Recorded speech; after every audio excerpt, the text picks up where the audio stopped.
स्वागत है हमारे YouTube channel one direction point में। दोस्तों आज हम यहाँ पे चर्चा करेंगे पैट सिलेबस के अकॉर्डिंग जो ज्योग्राफी का सेक्शन है उसके अंतर्गत हम भूजल संसाधन एक टॉपिक है पैट के सिलेबस में ज्योग्राफी के सेक्शन में, उस पर हम आज चर्चा करेंगे। और पैट की दृष्टि से ये टॉपिक बहुत ही ज़्यादा महत्वपूर्ण साबित होने वाला है। यहाँ से एक ना एक क्वेश्चन किसी न किसी रूप में पूछ ही लिया जाता है और पिछले कई एग्जामों में पूछा भी जाता रहा है। तो आइए देर न करते हुए शुरू करते हैं आज का टॉपिक। सबसे पहले हम यहाँ पे चर्चा करेंगे जल। तो पहले तो ये जान लेते हैं जल होता क्या है। तो जल की एक यहाँ पे डेफिनेशन है, जल एक ऐसा द्रव है जिसके बिना मनुष्य, जीव जंतु, पेड़ पौधे आदि का जीवन असंभव है। कहने का मतलब ये है कि जितनी भी सजीव वस्तुएं हैं, सजीव या लिविंग थिंग्स हैं, उनके लिए जल बहुत ही ज़्यादा महत्वपूर्ण संसाधन है। इसके बिना जीवन की कल्पना भी करना संभव नहीं है। ठीक है। अगर हम केमिस्ट्री के रूप में बात करें तो जल दो मॉलिक्यूल से मिलकर बना होता है, हाइड्रोजन और ऑक्सीजन। ठीक है, जिसे हम H2O भी कहते हैं। ठीक है, आइए देखते हैं आगे। जल एक अमूल्य प्राकृतिक संसाधन है। क्योंकि जो जल है एक वो अमूल्य प्राकृतिक संसाधन है, मतलब ऐसा नहीं है कि कृत्रिम फॉर्मेट से जल को बनाया जाता है। हर एक देश में, पूरी दुनिया में जल जो है वो नेचुरल फॉर्मेट में ही अवेलेबल है। आइए आगे बढ़ते हैं। आगे अगर हम बात करें, पृथ्वी के समस्त क्षेत्रफल के लगभग 71% भाग पर जल पाया जाता है, बाकी 29% भाग पर भूमि पाई जाती है। ठीक है, 71% यानी 71% भाग पे पूरी पृथ्वी का जल का हिस्सा है। आगे देखते हैं। यूनेस्को की रिपोर्ट के अनुसार विश्व के कुल जल संसाधन 97.2% समुद्री जल के रूप में है। ठीक है, जितने भी मतलब संसाधन है उसमें 97.2% ओशन वाटर के रूप में है। ठीक है, नेक्स्ट है हमारा 2.2%, मतलब 2.2% हिम नदियों के बर्फ के रूप में है। ठीक है, जो हिमनद होते हैं मतलब ग्लेशियर होते हैं माउंटेन रीजन में, उसके फॉर्मेट में है 2.2%। आइए आगे बढ़ते हैं। आगे है हमारा 0.6%। ठीक है, 0.6% भूमिगत जल तथा धरातल पर मृदु जल के रूप में पाया जाता है। मतलब भूमिगत जल की अगर हम बात करें तो जो जमीन के अंदर पाया जाता है, और धरातल पर मतलब जो धरातल पर नदियां, तालाब, पोखरों के रूप में होता है। ठीक है, तो ये मृदु जल के रूप में है। कितना? 0.6%। याद रखेंगे, महत्वपूर्ण फैक्ट पूछा जा सकता है।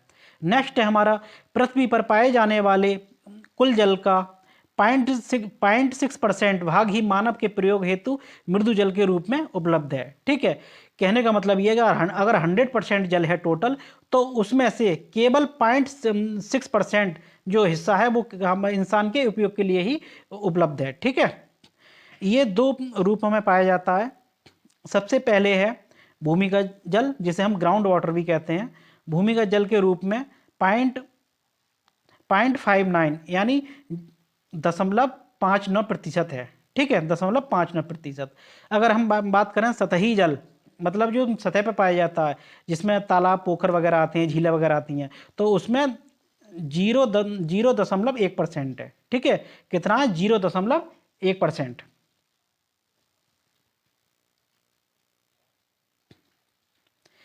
आगे बात करते हैं मृदु जल। मृदु जल का 97.74% यानी 97.74% ग्राउंड वाटर यानी भूमिगत जल के रूप में, तथा शेष 2.26% सतही जल के रूप में प्राप्त होता है। ये बहुत ही ज़्यादा महत्वपूर्ण फैक्ट है। ठीक है, यहाँ से फैक्ट के रूप में ये क्वेश्चन किसी भी फॉर्मेट में फ्रेम करके पूछा जा सकता है। ठीक है, बहुत ही ज़्यादा इंपॉर्टेंट फैक्ट है, ये याद रखेंगे।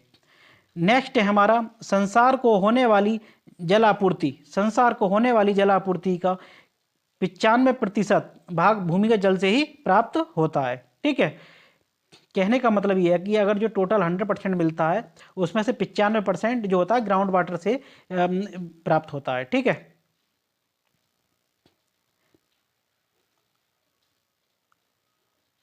आगे देखते हैं। आगे है 5% जलापूर्ति नदियों, तालाबों, झीलों, नहरों आदि से प्राप्त होता है। ठीक है, जो टोटल वाटर सप्लाई है उसका 5% नदियों, तालाबों और झीलों से हमें प्राप्त होता है। आगे है नीरी रिपोर्ट के अनुसार। नीरी एक इन्वायरमेंट से संबंधित एक हेडक्वार्टर है, एक संगठन है जिसका जो हेडक्वार्टर है वो नागपुर में है। ठीक है, तो उसकी रिपोर्ट के अनुसार भारत में उपलब्ध कुल जल का 70% भाग दूषित हो चुका है। ठीक है, हमारे देश में जो 70% वाटर है वो कैसा हो सकता है, पॉल्यूटेड हो चुका है। किससे?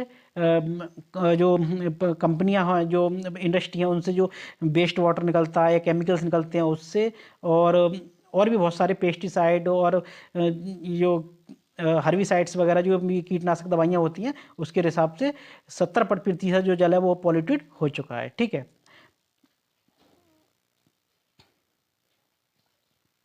आगे देखते हैं। भारत में विश्व का 4% जल पाया जाता है। ठीक है, पूरी विश्व का भारत में केवल 4% जल पाया जाता है। ठीक है, आगे हम बात करेंगे प्रति व्यक्ति जल उपलब्धता में भारत का स्थान पूरी दुनिया में 133वां स्थान है। मतलब हम काफ़ी पीछे हैं। जो प्रति व्यक्ति जल अवेलेबिलिटी के रूप में हम पूरी दुनिया में काफ़ी पीछे हैं, क्योंकि हमारी रैंक है वो 133वें नंबर पे है। ठीक है, इसलिए हमें पानी को कंजर्व करने के लिए विशेष कदम उठाने चाहिए। नेक्स्ट है हमारा केंद्रीय जल आयोग। केंद्रीय जल आयोग जो बना था वो इसकी स्थापना 1945 में की गई थी, और इसका जो हेडक्वार्टर है वो नई दिल्ली में। याद रखेंगे, ये पूछा जा सकता है, इंपॉर्टेंट फैक्ट है। ठीक है, वनडे एग्जाम की दृष्टि से। नेक्स्ट है हमारा केंद्रीय जल विज्ञान संस्थान। ये भी बहुत ही ज़्यादा महत्वपूर्ण फैक्ट है। अगर पूछा जाए एग्जाम में कि केंद्रीय जल विज्ञान संस्थान कहाँ है, तो ये रुड़की में है। ठीक है, कहाँ है? रुड़की में। ये उत्तराखंड में लगता है। ठीक है, आगे बढ़ते हैं।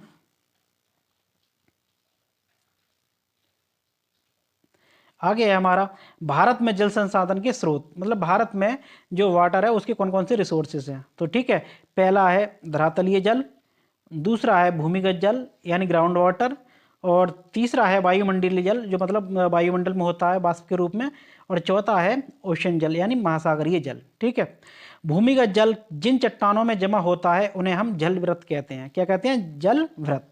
मतलब जो भूमिगत जल जिन चट्टानों में डिपॉजिट होता है उन्हें हम जल वृत कहते हैं। ठीक है, एक विशेष शब्दावली है जल वृत। आगे देखते हैं। अगला है हमारा जल वृत मानचित्र तैयार करने वाला। जल वृत मानचित्र तैयार करने वाला भारत का पहला राज्य कौन सा है फ्रेंड्स? हरियाणा है। ठीक है, पूछा जा सकता है, बहुत ही ज़्यादा महत्वपूर्ण फैक्ट है। नेक्स्ट है हमारा पुनर्भरण योग्य जल संसाधन में उत्तर प्रदेश संपन्न राज्य है। ठीक है, पुनर्भरण का मतलब रिसाइकिल करने में, जल के रिसाइकिल करने में ये जो उत्तर प्रदेश है वो संपन्न राज्य है। नेक्स्ट है हमारा कृषि में धरातलीय जल का 89% तथा भूमिगत जल का 92% भाग उपयोग होता है। ठीक है, याद रखेंगे इसको। कई बार ये छोटे छोटे जो फैक्ट हैं वनडे एग्जाम में पूछे जाते हैं। ठीक है, नेक्स्ट है हमारा औद्योगिक क्षेत्र में धरातलीय जल। औद्योगिक क्षेत्र में धरातलीय जल का 2% और भूमिगत जल का 5% उपयोग किया जाता है। ठीक है, इंडस्ट्री में धरातलीय जल का जो उपयोग किया था वो 2% और ग्राउंड वाटर का केवल 5% प्रयोग किया जाता है। भारत में 14 बड़ी, 55 सामान्य एवं 700 छोटी नदियां हैं। कई बार ऐसा फैक्ट अगर पूछ लिया जाए तो इसको हम याद रखेंगे। जो 14 हैं वो बड़ी नदियां हैं और 55 सामान्य नदियां हैं और 700 छोटी नदियां हैं। ठीक है, भारत में प्रत्येक वर्ष 1170 मिलीमीटर वर्षा होती है। कितनी होती है? 1170 मिलीमीटर वर्षा होती है। नेक्स्ट देखते हैं हम। नेक्स्ट है हमारा भारत में वर्षा जल संरक्षण की परंपरा रही है। ठीक है, वर्षा क्या रही है? जल संरक्षण, मतलब वाटर को कंजर्व करने की परंपरा रही है। इसके संरक्षण के लिए टांका का प्रयोग किया जाता है। फ्रेंड्स, मैं टांका के बारे में बता दूं कि जो डिगिंग करके जमीन के अंदर जो खोद के गड्ढा टाइप का मराया जाता है उसको हम टांका बोलते हैं। ठीक है, नेक्स्ट देखते हैं। नेक्स्ट है हमारा टांका का निर्माण। टांका का निर्माण राजस्थान में किया जाता है। राजस्थान में भी विशेष रूप से बीकानेर, बाड़मेर एवं फलौदी में। ठीक है, नेक्स्ट है हमारा वर्षा जल संरक्षण को अनिवार्य करने वाला देश का पहला राज्य तमिलनाडु है। ये बहुत ही ज़्यादा महत्वपूर्ण फैक्ट है। ठीक है, मतलब जो रेन वाटर है उसके कंजर्वेशन को अनिवार्य करने वाला देश का जो पहला राज्य है वो तमिलनाडु है। बहुत ही ज़्यादा अप्रिशिएबल कदम है। ठीक है, याद रखेंगे, इंपॉर्टेंट फैक्ट है परीक्षा की दृष्टि से भी। नेक्स्ट है हमारा भारत में सबसे अधिक वर्षा मोशिनराम में होती है। कहाँ होती है? मोशिनराम। और ये कहाँ है, कहाँ पड़ता है? मेघालय में पड़ता है। ठीक है, मेघालय में पड़ता है मोशिनराम। याद रखेंगे, यहाँ पे जो होती है औसत वर्षा से काफ़ी ज़्यादा वर्षा होती है मोशिनराम में। नेक्स्ट है हमारा विश्व जल दिवस कब मनाया जाता है? ये 22 मार्च को मनाया जाता है। ठीक है, इंपॉर्टेंट है, पूछा जा सकता है। नेक्स्ट है हमारा राष्ट्रीय जल दिवस, ये 14 अप्रैल को मनाया जाता है। ठीक है, दोनों में डिफरेंस है। अगर पूछा जाए विश्व जल दिवस कब मनाया जाता है तो 22 मार्च, और वहीं राष्ट्रीय जल दिवस तो 14 अप्रैल को। भारत में सिंचाई का मुख्य साधन नलकूप है। ठीक है, ट्यूबवेल, मतलब भारत में जो सबसे ज़्यादा जो इरिगेशन की जाती है वो ट्यूबवेल से की जाती है। नेक्स्ट है हमारा देश देश के कुल सिंचाई में नलकूपों यानी ट्यूबवेल का जो हिस्सा है वो 46.22% है। कितना है? 46.22% है। मतलब पूरे जो देश में जो सिंचाई की जाती है वो उसमें सबसे ज़्यादा जो शेयर है वो ट्यूबवेल्स का है। कितना है? 46.22%। नेक्स्ट है हमारा नलकूपों और कुओं का योगदान 62.82% है। कितना है?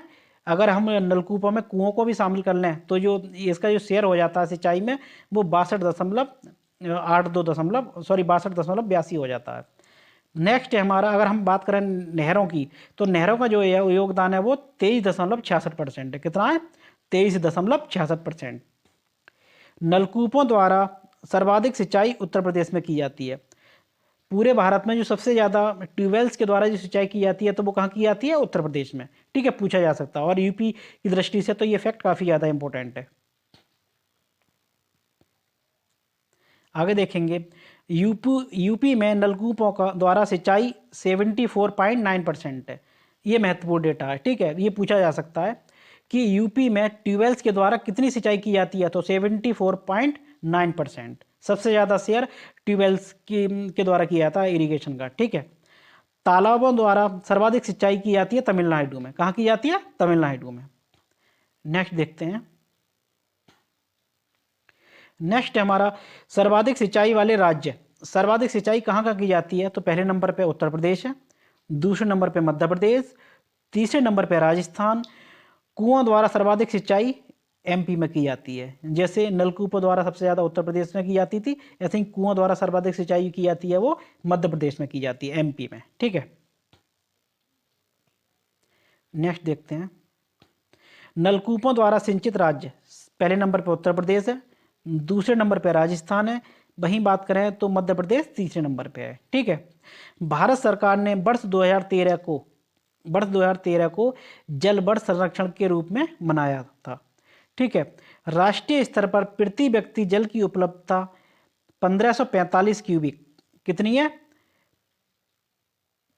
1545 क्यूबिक मीटर है 2011 के डेटा के अनुसार। ठीक है, पूछा जा सकता है राष्ट्रीय स्तर पे जो प्रति व्यक्ति जल की उपलब्धता है वो 1545 क्यूबिक मीटर है 2011 के डेटा के अनुसार। ठीक है, आधुनिक सिंचाई के जनक मोक्षगुंडम विश्वेश्वरैया को कहा जाता है। किन्हें कहा जाता है?